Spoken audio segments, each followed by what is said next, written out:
Exactly, you don't know. And what I was doing for me was I had all those references that because I was a lot into transcribing every solos possible. Yeah. So I would take one phrase from Marcus Miller and another phrase from Jacko obviously, and Victor Bailey and Christian McBride here and there, and like all that, because I was still a lot into bass players at the time. Yeah. But after this night, I started checking out other instruments. I mean, there was still... And what was it about that night that made you want to start checking out other instruments? I mean, other instruments, but also I discovered Dominic Di Piazza that night. And through that life-changing? Yeah, and that was life-changing, because also through that, then I discovered Matt Garrison. Yeah. So that type of bass playing was already different than Victor Bailey and all those guys. That was something else, more guitaristic, but still really bassistic as well. Because actually it would take all the sense when you say a bass guitar. Which is, now it's really a bass guitar. Because you know.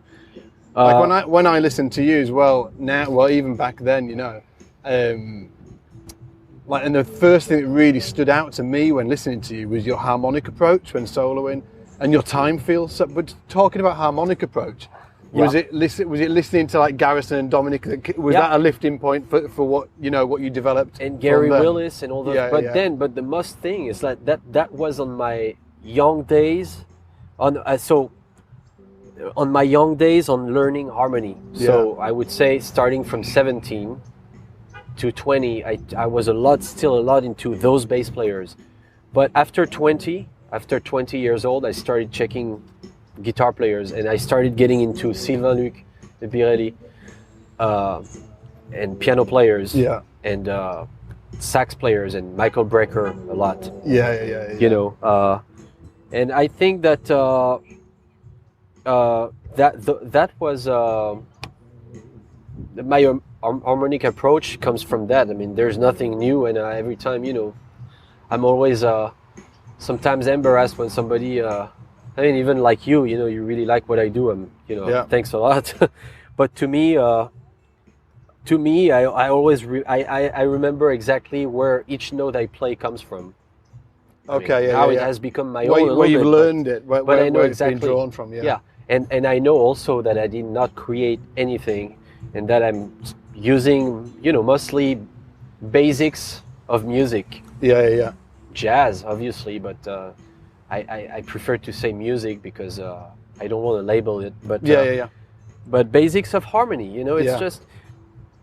That's another topic. But most of the time I don't have a harmonic approach, besides just playing the right scale that matches the chord that that's being. If it's a sus chord, then I'm gonna play the right scale. The right scale and over the sus chord, And it's really important, because that's what young players they do often, is like trying to go out before they actually know exactly what's to play in. What's the route, And that's what I was doing first also. Did you learn harmony from somebody?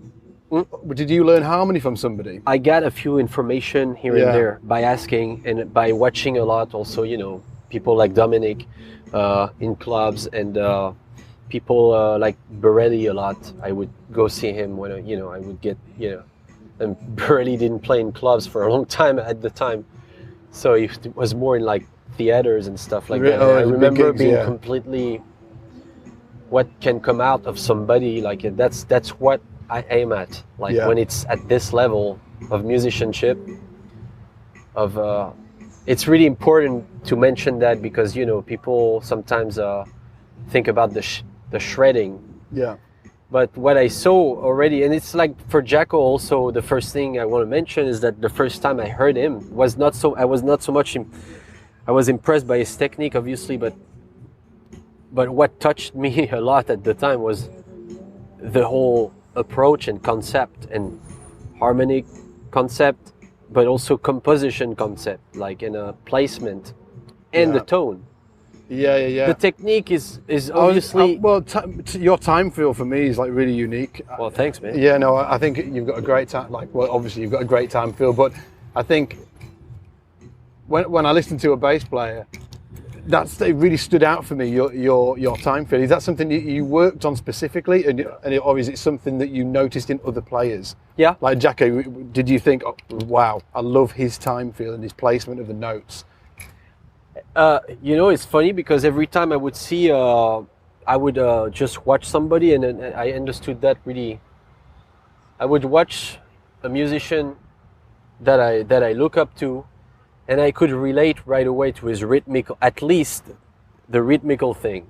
Yeah. Harmony came after, because harmony, not as easy. Rhythm is how do you call that? It's primitive. It's the first music ever. Yeah. So rhythm is kind of you have it or not, and so they would do rhythmical figures, and I was like, I understand this. Yeah. I could have. I could understand this. So rhythm, I didn't even think about rhythm. My obsession was really the harmony. Yeah. Like how the hell do they think about that? Like how the hell do they hear that?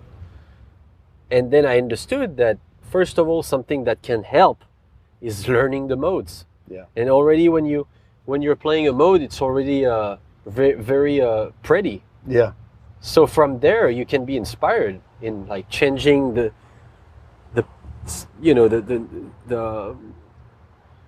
how do you say, changing the notes around, like not the notes. But the intervals, playing in different intervals over the. That's it. I mean, that's my whole approach. I always say there's no approach. There's no approach, but like just playing in